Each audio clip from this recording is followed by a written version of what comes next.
Welcome back, everyone. This is part 2 of how to navigate through difficult times. In part 1, we discussed faith, having faith in ourselves, having faith in others, having faith in God, and we discussed that positive belief of how to have faith in our own loving nature. And if we have faith in our own loving nature, then we can create a more peaceful and successful future. Today, we want to talk about another topic on how to navigate through difficult times. I'm going to throw the microphone over to Marion for her to start this. Yeah, thanks, Betska. The difficult times, and it might not be immediately understood what I mean by that, but when I hear difficult times, I think many times, and many of us are trying to push that away and just hope to get to better times. And we don't want to endure the times or necessarily even learn from the times, but we just want to push it to the side and get to a better place. And so one of the keys that I'd love to talk about today is how can we embrace discomfort? Because that is a feeling that most of us have when we are encountering difficult times. It's a tremendous amount of discomfort. It puts us out of our comfort zone. It creates fear. It creates all kinds of other emotions. And so embracing that discomfort, I have found, is the first step in getting over to better times and to happier times and more joyful times.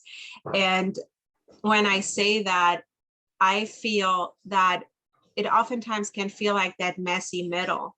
And the key is going to be, how do we get through this messy middle? So the first thing that I want to say on that spot is we have to keep walking. We have to keep going. And in a way, it goes back to the faith conversation we had last time. When we stop, we can't get through. We have to take small steps and really trust and have that faith that there is help on the way, that better times will come, and truly embracing the feelings that we have at that moment in time. And Betska and Raj, I'd love to hear your thoughts on that topic too, like little exercises or little things that our viewers can implement. Well, you know what I loved about what you just said there was acknowledging that the discomfort is there. Don't push it away, but sit down and write it out, maybe in a journal or just on a regular piece of scrap paper, whatever. What is your discomfort? What are your fears about? Bring them out. And of course, we can also send our viewers to thebrainwalk.com. It's a free service, and it's going to bring out your discomfort in a very 10 to 15 minutes. It's going to bring it out, and it's going to throw it out. I think that's really important. But acknowledging it, writing it out, and also with your family members. Children are our mirrors.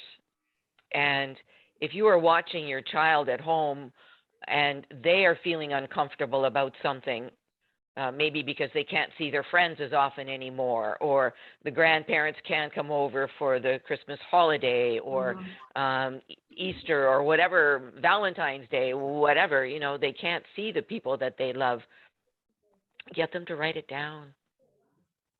Bring it out, and then have a discussion, and especially important with children. And if you're in the corporate world, sit down with your colleagues and just say, well, what are you worried about?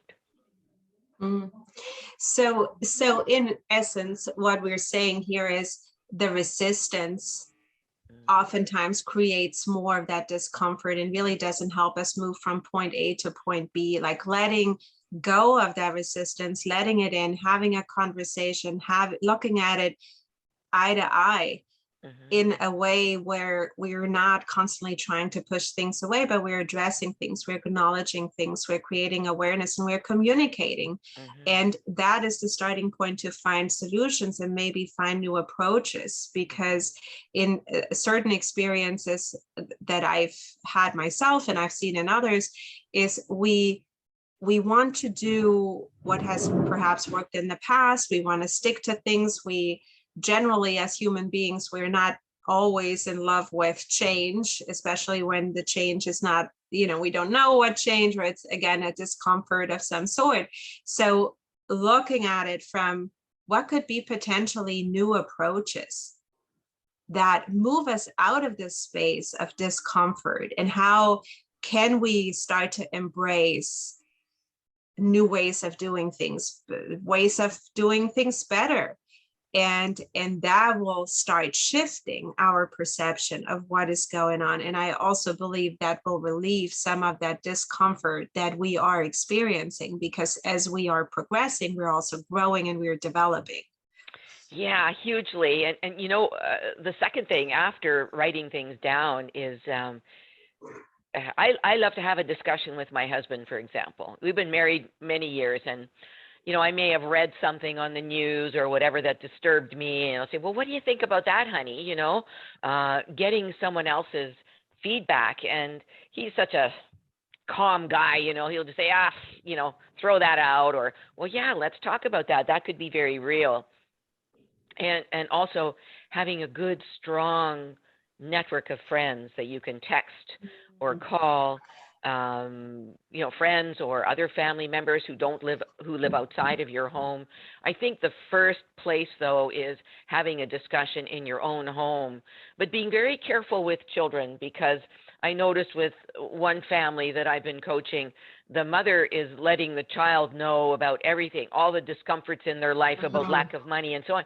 And that puts fear into kids, right? We have to be very careful that we don't have these intimate discussions with children too young, right? We have it with the adults, and you work it out, and then you present things in a positive way to your child, right? Yeah, it also creates that belief system oftentimes, like, oh, there's not enough money, or there's this, or certain worries that fears turn into beliefs that will carry through their lifetime. That's another really interesting point. And Betska, actually, the part of how can we communicate with each other, how can we have relationships and having communication, other people, where it's not just us individually, but how can we tap into other. And I know we want to do another episode on that in a future week. So I think that is a great starting point to go into that next. So this topic of embracing discomfort, I think is in my opinion, a very valuable and important one. I love the tips that you were giving. So we will be back with a third episode, continuing on how we can embrace and how we can make 2022 a positive one. Wonderful. Thanks, guys. Can anybody out there hear me?